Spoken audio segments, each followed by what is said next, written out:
Everybody, these were the jobs I worked before I was doing social media full time. So I'm 26 right now. 10 years ago when I was 16, my first job was working at a warehouse, and I would, like those price tag guns that have like the orange price tags, I would be tagging hundreds of pastries. I would put all these crates on the floor that have a bunch of pastries and just like boom, boom, boom, boom, boom, boom, boom, boom, boom. I was out after like an hour and a half, something like that.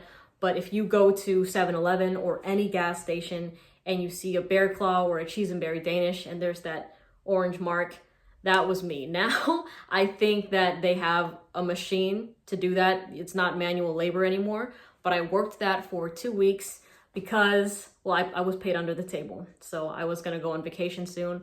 So I wanted some extra cash on the side, but I ended up not even bringing it with me. And I just put it into like my savings account or something like that. But my first real job that was documented was Cold Stone. That I came into it thinking, like, I was excited. I'm like, yeah, I'm gonna be making money, like scooping ice cream. How hard can this be?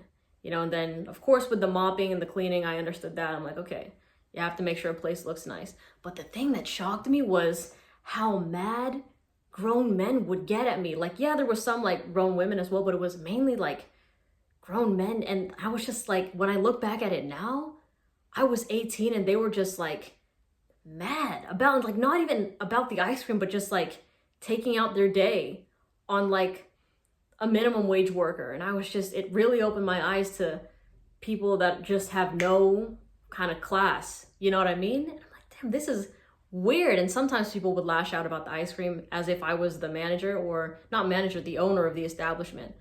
I'm like, bro, I am a freshman in college. I have a paper to write after this. You can call corporate because the chocolate isn't as chocolatey as you like. You know what I mean? It was just weird. It was really, really weird. But after that job, when I was a senior in college, for my last year of college, I worked for this golf course and I was the beverage cart girl. And I loved that job, man. I would literally be driving around in this golf cart that was stashed with liquor, beer, chips, just some snacks. And I would just be driving around and people would be like, hey, can I have something? Or like, I would just ask. And that was it. If it was a slow day, I would just park next to this tree and I would just be on my phone. Sometimes I would make myself a drink. I would experiment with like my bartending skills, excuse me.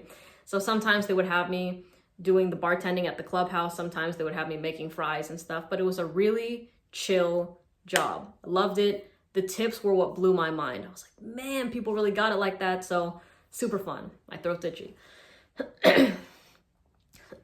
Sorry. After that, I graduated college and I worked for Massachusetts Mutual. And I have to say, there were so many red flags that I didn't see when I was 21 that now looking at it, I'm like, man, that is just huge X. You know what I'm saying? This is what I mean. I applied for the job the next day, I got an email saying they wanted to interview me the next day. So this is like in 2 days time. The third day I go in for the interview and they tell me that they're hiring me. And being 21, I was like, oh man, I must have crushed that interview. But no, a lot of my subscribers here are grown, so everyone knows that if a company's like that, they are not a good company, okay? You're not a shining star in that they were looking for this whole entire time. They were just looking for bodies to fill, right? So I ended up staying there for 3 months, and it was a commission-based job, which is fine, but I didn't like how they were talking up how much, like, oh yeah, millions, like these people are making millions, like your coworkers here are making millions. And when I left that job, I came to find out that our top guy was barely breaking 70K, but management was saying as if like people were multimillionaires in this building, So I was like, yeah, that's kind of, I don't like that. I don't like that at all. And I know 70K, it sounds like a lot, but when you take into account the cost of living in that area and comparing 70K to multi-millions, huge disparity there. So after that, I worked this Medicare broker job where it was mainly older people. They would call me and be like, hey, can you help me look into other plans around my area for my Medicare, Medicaid, that sort of stuff. So me and my Spanish translator would be driving to Riverside, the San Bernardino area, Compton, a lot of places in like, Carson, East LA, Inglewood, things like that. So it was really an interesting job. We were on the road all the time. And it was also commission based, but then I started to crave some stability because like the money was nice, but it wasn't there all the time, So I went in for this medical device sales job where I had base plus commission. And I was like, hell yes, this is what I want. So I was doing that for a bit. And I really think, I really think that job, the medical device sales job, helped cultivate my current go-getter mindset. You know what I mean? Because with that, yes, I was on the phones a lot, mainly because my territory and the doctors that were my current clientele were in the Southeast. So they go at a very different pace than we do here on the West Coast. It's very much like more laid back over there, but nonetheless, it was a cool experience talking to them, seeing how I could help them, and also hearing all the no's and people just like lashing out, So I got a bunch of that, and I was like, okay, you know what? The more effort I put in, the more like calls I try to make, the more emails I try to make, the more money I can make, But when I hear a no, like I wasn't gutted for it. I think I became jaded to that, where I was like, okay, people are saying no, on to the next one, on to the next one, on to the next one. And when I look at the way I post my videos now, like I'm just thinking about this right now, with me posting multiple times a day, it's a little bit similar, not exactly the same, but of the fact of if I want a bigger chance to reach and grow my platform, I have to put out more content, And like a few people are opposed to that, where they're like, no, you should only post once a week. But honestly, I feel like if I posted once a week, twice a week, even just 5 times a week, my platform would not be where it's at right now.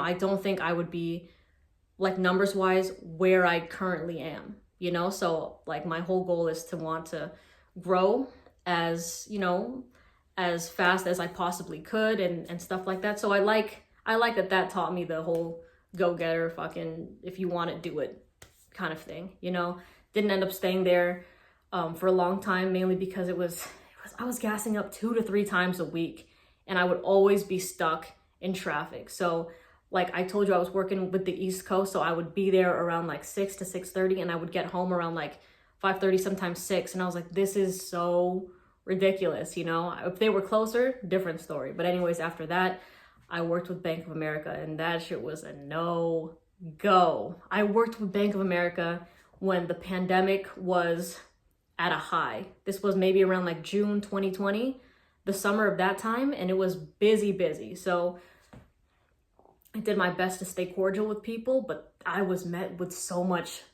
foolery and dumbassness when I was working at the bank. Like things that were out of my control, people were like, well, make it in your control. I'm like, I literally can't.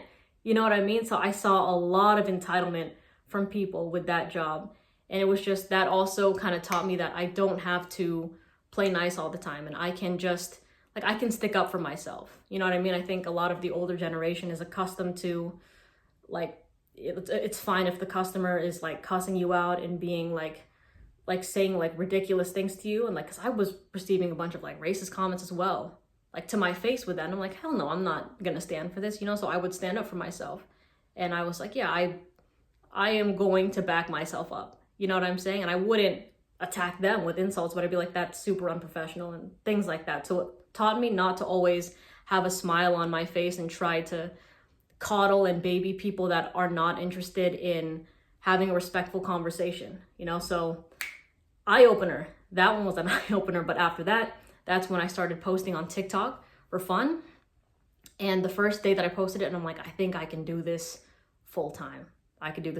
So I did TikTok. I'm not on it as much anymore. I still use that platform, but now I moved over more to YouTube. And it sucks because when I would post on TikTok about my YouTube, like when I finally started a YouTube, TikTok would not push those videos out. Like even if I had like 200,000 followers, there would only be like 200 people that could see it. And then I would get messages on another TikTok I'd post saying like, hey, like, I don't even see your things anymore. I have to go to your profile, even though you're the only person I follow, which was really, really weird.